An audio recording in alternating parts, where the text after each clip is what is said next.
குங்குமம் டிவி ஆன்மீக நண்பர்களுக்கு வணக்கம். 2026 தமிழ் புத்தாண்டு பலன்கள். குங்குமம் டிவி ஆன்மீக அன்பர்களுக்கு 2026 தமிழ் புத்தாண்டு மற்றும் நவநாயகர் பலன். பராபவ ஆண்டு எப்படி இருக்கும்? இன்று நாம் பார்க்கப் போவது 2026 தமிழ் புத்தாண்டு பராபவ ஆண்டின் நவநாயகர் பலன்கள்.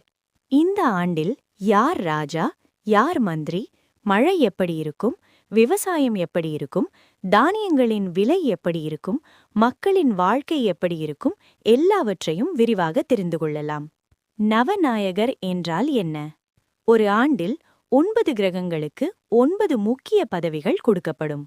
அதன்படி நாட்டின் நிலை, மழை, பொருளாதாரம், மக்களின் வாழ்க்கை எப்படி இருக்கும் என்று கணிக்கப்படுகிறது. 1. ராஜா வியாழன். இந்த ஆண்டின் ராஜா வியாழன். நல்ல விஷயம் என்னவென்றால், மக்கள் நல்ல வழியில் நடப்பார்கள், தர்மம் இருக்கும், நல்ல மழை பெய்யும், ஆரோக்கியம் கிடைக்கும். மொத்தத்தில் இது ஒரு நல்ல அறிகுறி. 2. மந்திரி செவ்வாய். கவனிக்க வேண்டிய விஷயங்கள்: ஆட்சியில் சில தவறுகள் இருக்கும், மழை குறைய வாய்ப்பு, விலைவாசி உயரும், தீ, திருட்டு போன்ற பிரச்சனைகள் அதிகரிக்கலாம். அதனால் இந்த பகுதி சற்று கவனமாக இருக்க வேண்டும். 3. சேனாதிபதி சந்திரன்.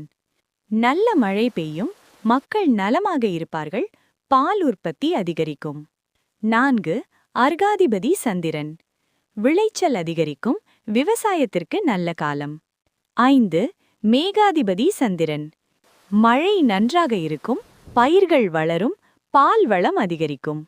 6. சஸ்யாதிபதி சுக்கிரன். தேங்காய், பாதாம், வெண்மொச்சை போன்றவை நல்ல அளவில் விளையும். 7. ரசாதிபதி சூரியன். நெய், எண்ணெய், தேன், இனிப்பு பொருட்கள் சற்று மலிவாக கிடைக்கும். 8. நீரசையாதிபதி சுக்கிரன். வைரம், முத்து, வெள்ளி, பருத்தி போன்ற பொருட்கள் அதிகமாக உற்பத்தியாகும். 9. தானியாதிபதி புதன்.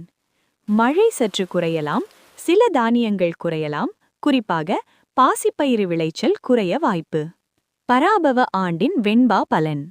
மிக்க பராபவத்தில் மேதினியில் பின்மழையாம், தக்க பசுக்கள் தழைக்குமே, இக்க பலிக்காது 4 வகை பல்லுயிருக்கும் இன்பம் கலிக்காது எனவே கருது. வெண்பா விளக்கம். ஆண்டின் பிற்பகுதியில் மழை பெய்யும், பசுக்கள் நல்ல நிலையில் இருக்கும், பால் உற்பத்தி அதிகரிக்கும், ஆனால் கரும்பு விளைச்சல் சற்று குறையும்.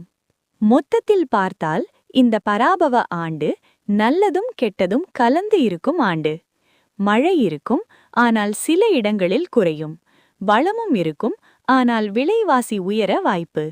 ஆகையால் நம்பிக்கையுடன் நல்ல வழியில் நடந்து தெய்வ அருளுடன் வாழ்வோம். இந்த வீடியோ உங்களுக்கு பிடிச்சிருந்தா லைக் பண்ணுங்க, உங்க நண்பர்களுக்கும் ஷேர் பண்ணுங்க. நன்றி.